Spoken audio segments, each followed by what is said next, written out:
Here we have, we'll get back to that in a second, a picture of the dandy/performance artist Sebastian Horsley on the left. He's on the left.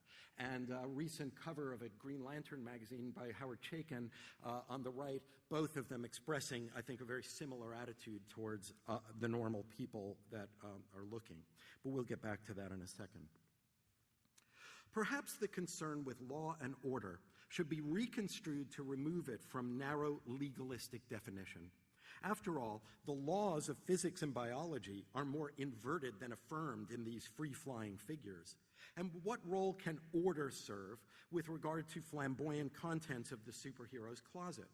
So law and order, might be defined in different ways. Baudelaire referred to dandyism as an institution beyond the laws. And despite its association with effeminacy, Sartre found it more exhibitionistic than homosexual at its core. And that's why this image resonates so strongly with me. Dandies operate on their own authority and with the help of wit, which is an acid, and of grace, which is a dissolvent. They manage to ensure the acceptance of their changeable rules, though these are in fact nothing but the outcome of their own audacious personalities. While superheroes, especially those that wisecrack whilst in the very midst of battle, seem more witless than witty, their universe is a kind of self-referential and solipsistic realm centered upon an audacious performance by a flamboyant figure who is permitted to slip the bonds of conventional behavior and being. In Superman, the transcendent imperatives of the Übermensch are tempered by the dandy's unseriousness. The transcendent imperatives of the Übermensch are tempered by the dandy's unseriousness. Baudelaire connected, got a couple of pages left. Baudelaire connected the dandy to the modern urban landscape. Although his analysis of a more self-alienated observer, the flaneur, has received more attention of late than the seemingly blasé but relentlessly committed performance of the dandy.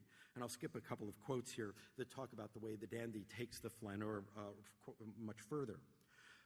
Jules Amédée Barbé d'Aurevilliers, I'm sorry, I'm not good at this, noted that Beau Brummel had an air of elegant indifference which he wore like armor and which made him invulnerable.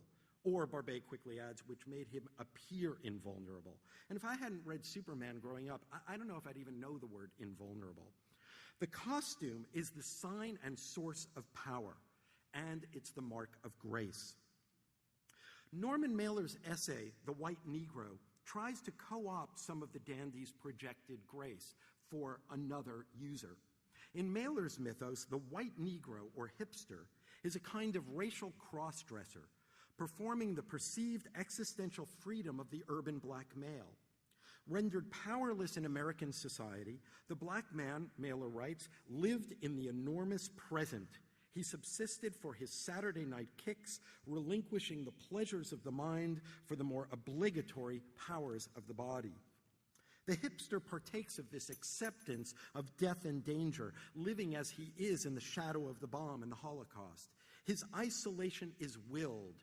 Norman Mailer calls it the isolated courage of isolated people, which would make a fine superhero credo. Superheroes could be seen as an inchoate version of the same thing. Their sagas are passing narratives. Superman's Midwestern Jewish co-creators cloaking themselves not only in the power of Superman, but in the metropolitan anonymity of Clark Kent. And in their multicolored flamboyant absurdity, the superhero is also a kind of hipster, seeking to swoop down and possess the life of the street. The costume still serves as a mark of difference, but now the superhero, and this is like where my reading has been pointing, the costume serves as a mark of difference, but now the superhero signals an abdication of responsibility rather than serving as its supposedly most exemplary figure. So on some level, this is blacking up. Putting on the mask permits an extroversion only while cloaked in the guise of someone else. And that's exactly Mailer's critique of the hipster.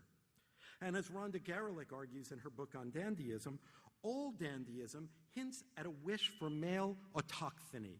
Autochthony, being birthed from the ground. In other words, a male birth that has nothing to do with women. this unisexual generation. For the dandy, or not for the dandy, but within this worldview, the woman disturbs the dandies and maybe the superheroes' perfect aesthetic self-containment and self-generation. The self in motion is in some ways kind of an immobilized, unchanging self. Now, these points are valid and important, but in some ways they're a little bit too damning. The dandy, what we need to remember here is that according to Barbet, the dandy combines frivolity on the one hand, acting upon a people rigid and coarsely utilitarian, and on the other hand, imagination, claiming its rights in the face of a moral law too severe to be genuine, producing a kind of translation, a science of manners and attitudes impossible elsewhere. Fantasy is, after all, the place for the abdication of responsibility, a place of temporary grace, a celebration of implausibility. That, to me, is at the heart of what the superhero is when he's working. I'm going to skip the last page and just go to my conclusion. I was going to talk a little bit about the connection to Nietzsche, not through his evocation of the often misunderstood notion of the Übermensch and the way that that links up to superheroes, because that is neither here nor there. What does appeal to me in Nietzsche is his evocation of a kind of the need for what he calls a gay science, a lightness of spirit. He writes, I would believe only in a God who could dance, and when I saw my devil, I found him serious, thorough, profound, and solemn. It was the spirit of gravity. Through him all things fall. I just want to rack something up here in preparation. Not by wrath does one kill, but by laughter. Come, let us kill the spirit of gravity. I have learned to walk ever since I have let myself run. I have learned to fly ever since I do not want to be pushed before moving along. Now I am light, now I fly, now I see myself beneath myself, now a god dances through me. Thus, the plumage of the dandy is quite in keeping with the playful aspects of Nietzsche's thought and language, although I don't think Nietzsche's asceticism would find a favorable, purchase with, the dandies would find that a really tedious bore. The superhero does have affinities with Nietzsche's overman, but not in that sense of transcendence that gives the hero powers and abilities far beyond those of mortal men, nor in the movement of the hero beyond good and evil, but rather through a basically light, playful, and performative dance, a dance that is signaled and prefigured by the visual flamboyance of their highly decorative plumage. The superhero, then, counterintuitively perhaps, can be our ally against the spirit of gravity. In rising brightly over our heads, he compels us to look, and look again, and then to exclaim, "Look, up in the sky." Thank you.